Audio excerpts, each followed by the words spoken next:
back, boys and girls. I'd like to read you another story today, but before I read the story, I'm going to read you a poem. Do you know what happened to Mrs. Lakowski the other day? I was digging in my garden, and I was planting flowers. And oh my goodness, I saw a frog. And that frog scared me so much. He popped out, and I got so frightened. So I found this poem that reminded me of my frog. Ready? And it's about rhyming words. Remember, boys and girls, we talked a lot about rhyming words. Rhyming words sound the same at the end of the word. So let's find the rhyming words in this poem. The frog on the log. That's the title. Frog, log are rhyming words. They sound the same. There once was a green little frog, who played in the wood on a log. A screech owl sitting in a tree, came after the frog with a scree. When the frog heard the owl in a flash,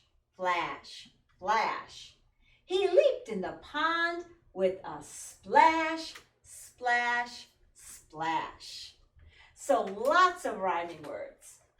Frog, log, tree, scree, flash, splash. All those rhyming words. Boys and girls, when you read books, talk about the different rhyming words that you hear. So now let's get to our story. I love this story. It reminds me of summertime, and I always read it at the end of the school year. And this book is called The Relatives Came, and the story is by Cynthia, Rylant, illustrated by Stepehn, Gammell. And if you look on the cover, looks like there's a car and lots of people in the car. And they have all of their luggage and suitcases on top of the car. I think they're going on a trip. Let's find out where they're going. In the summer, lots of you will be traveling and going somewhere on a little vacation. The relatives came.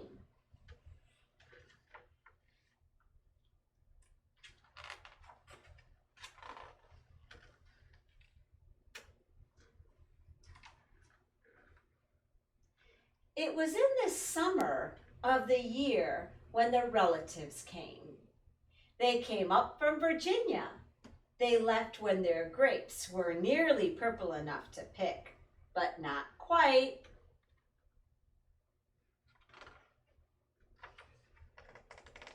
They had an old station wagon that smelled like a real car, and in it they put an ice chest full of soda pop and some boxes of crackers and some bologna sandwiches. And up they came from Virginia. They left at 4 in the morning when it was still dark, before even the birds were awake. So look at that, they're traveling. They drove all day long and into the night. And while they traveled along, they looked at the strange houses and different mountains, and they thought about their almost purple grapes back home. They thought about Virginia, but they thought about us too, waiting for them. So look at the way they traveled, such a long way.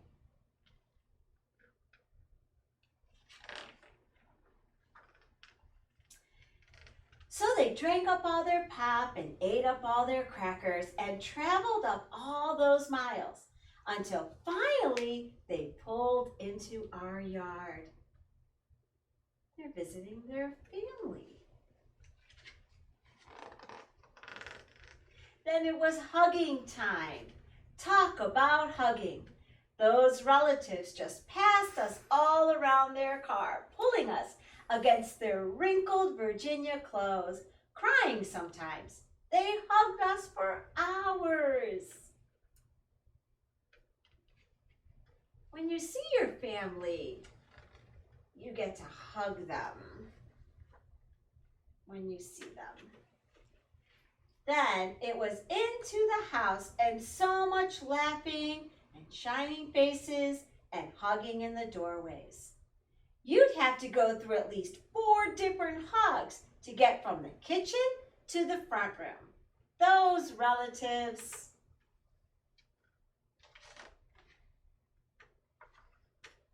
And finally, after a big supper, 2 or 3 times around until we all got a turn at the table, there was quiet talk and we were in 2s and 3s throughout the house.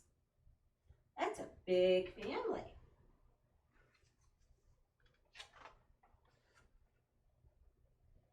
The relatives weren't particular about beds, which was good since there weren't any extras.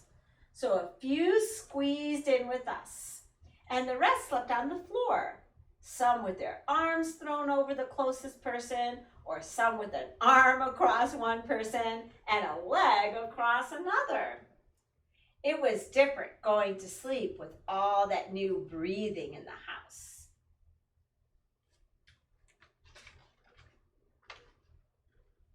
The relatives stayed for weeks and weeks. They helped us tend the garden and they fixed any broken things they could find. Well, that's being helpful.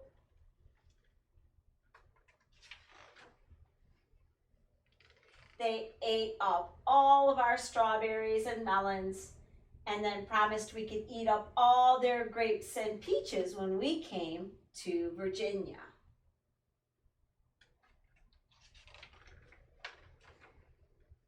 But none of us thought about Virginia much. We were so busy hugging and eating and breathing together.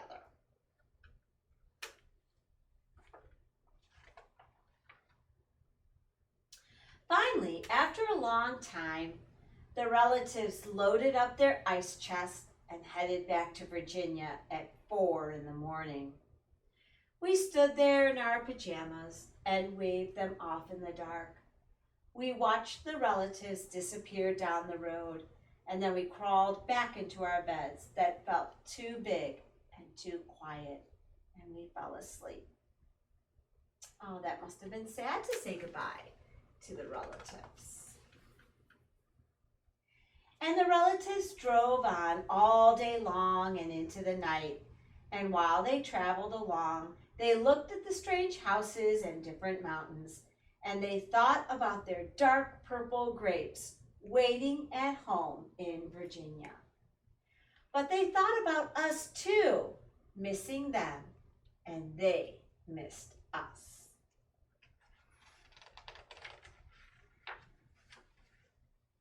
And when they were finally home in Virginia, they crawled into their silent, soft beds and dreamed about the next summer.